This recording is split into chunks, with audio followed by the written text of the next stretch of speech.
Supreme Magus, Web Novel, Chapter 203, Stormfron. Mr. Lith, would you mind coming over here please? Professor Zenith had him walk to her desk. If this guy is a necromancy genius, I must report it immediately to the crown. She thought. Each professor had to keep their evaluation to themselves, notifying only the headmaster or crown of a promising talent. It was a safety measure to avoid talented students from becoming targets of the hostility from noble families or of the interest of foreign countries. Being a necromancy lecturer, Zenith would report her observations only to the crown. It was too sensitive a topic for clerks to handle. All academies were known for having more leaks than a sieve. Can you please explain to me how you accomplished that? She pointed to the still dancing rats. Lith told her, making Professor Zenith burst into a chuckle. Really well played, but for today's lesson purpose it's like cheating. I wasn't going to teach you that trick until all of you managed to gain a decent degree of control over your undead. Still, it's very impressive for a student to discover it on his own. 20 more points for you. While Lith was disappointed learning he had just reinvented the wheel, Professor Zenith was relieved instead. I knew it was too good to be true. I can kiss my points goodbye, he thought. Thank the gods he is just very brilliant. I don't think the kingdom can afford a second god of death. Zenith thought. Go back to your place and do the exercise properly, Professor Zenith instructed Lith. Do not explain the trick to anyone, it would ruin my lesson. I'm sorry to send you back to square one, but I'm sure you will thank me later. She smiled gently, knowing how hard it was for someone so young going from believing to be a genius to discovering it had only been a fluke. Lith went back to his seat with a dejected expression. Soon envy turned into snickers and pointed fingers, when the other students noticed that he was back to controlling a single rat, apparently suffering from brain damage. Lith was already able to move his rat in the direction he wanted, but every 2 or 3 steps, it would writhe like it had a seizure, prompting the ridicule from his peers. Even Kyla would chuckle from time to time. Sorry, she said, looking in his direction, but it's too funny. Why don't you try shutting down the other one? It didn't act like that before. During the previous lesson, Professor Zenith told us that every undead requires focus from the mage. Maybe that's why you find it so hard to control it now. Kyla, you are a damn genius. He gave her a thumbs up while placing his left hand on the second undead and draining the darkness magic that possessed its body. Lith's words made Kyla smile for the first time since Floria had asked him out, while his actions made Professor Zenith swallow a lump of saliva. Once it's a fluke, but twice? Is it possible for him to have the mana control to be able to take back his own spell? Her face was jovial as usual, but her eyes returned often to his desk. As Kyla predicted, once the second rat was out of the picture, Lith was able to move the remaining undead with more ease. The rat was promoted from brain damage to crippled. The lesson continued and Lith kept falling behind. He felt like the others were running while he was forced to walk. Damn, I must find a way around my limits. This time I can't pull all-nighters to catch up with them.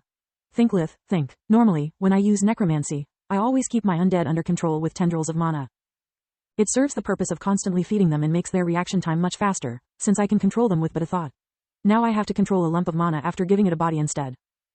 On paper, it should be easy for me. After I cast any spell with true magic, I can always alter its course or form, as long as I can see it.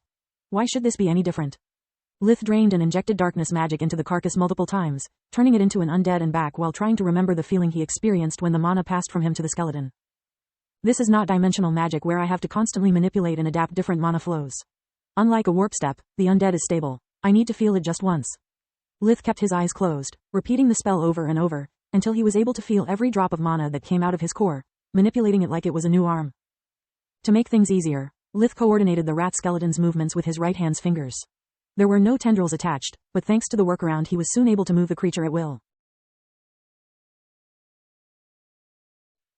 After he got used to the feeling, he reanimated the second rat again, using one hand for each and moving them in unison. By the end of the lesson, while most students had succeeded in correctly controlling a single undead and Kyla was close to perfecting the movements of the second one, Lith had expanded the number of his puppets, needing only a finger for each one of them. Professor Zenith had never been so excited and afraid at the same time in her whole career, fearing to have triggered the advent of the new god of death. Time passed and soon the days turned into a month. Freya needed but a week to master the switch spell, completing the dimensional magic course and receiving a griffin-shaped honor badge from Linhose and Rudd to celebrate the new inter-academy record.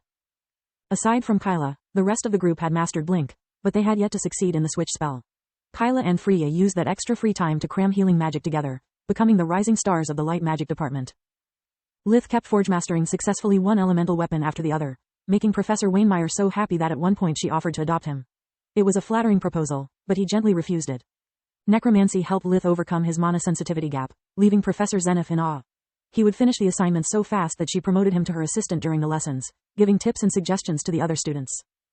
Receiving so much good news every day made Lady Ernest feel like she was walking on air.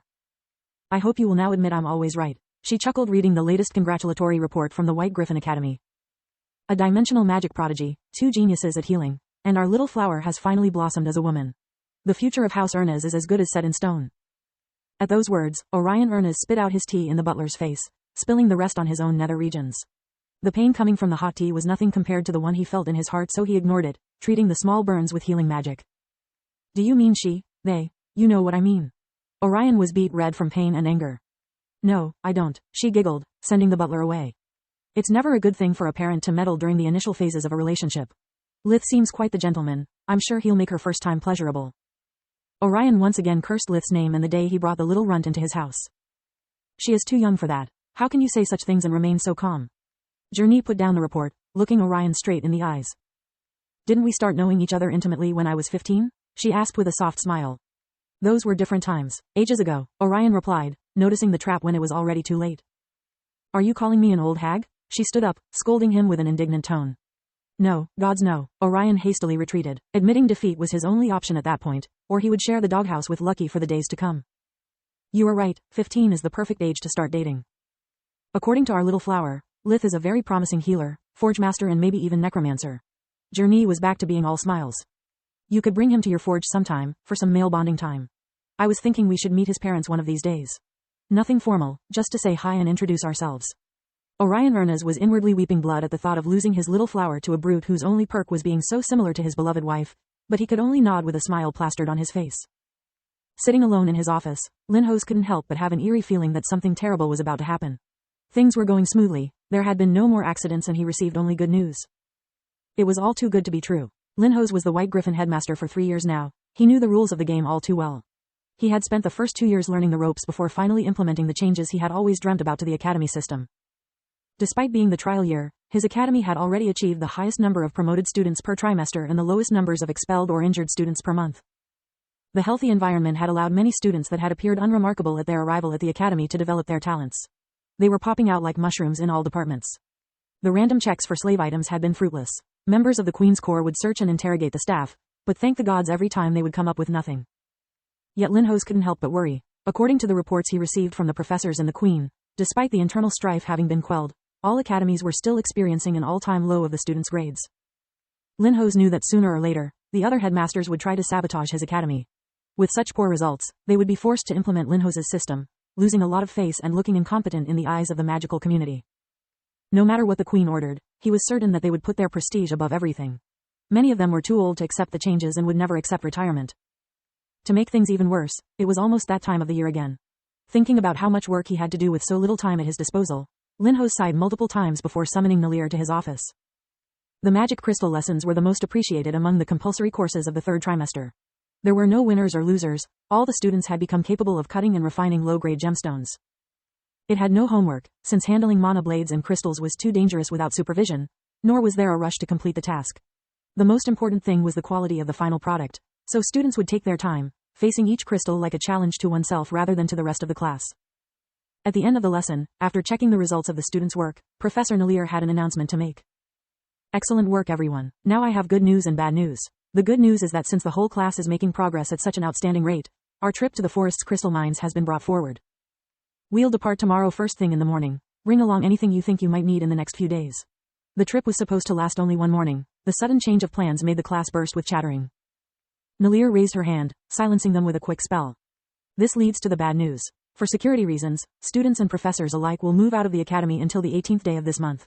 Temporary lodgings have already been prepared. You'll be split based on your household rather than on your gender or academy year. Beware of your seniors and be nice to your juniors. No misconduct will be tolerated. We will keep everyone under constant supervision. Despite her smile, Lith could see it was all a facade. A deep rage was smoldering behind her soothing manners. Something terrible had probably happened to her during her student days. I am not at liberty to give you any explanation. Just know that this is for your own safety. Dismissed. Nalir abruptly left, clenching her hands so hard she was bleeding a little. Lith was so focused on all those small details that he missed the several glances Floria threw at him, sighing every time she did it. They had much to discuss.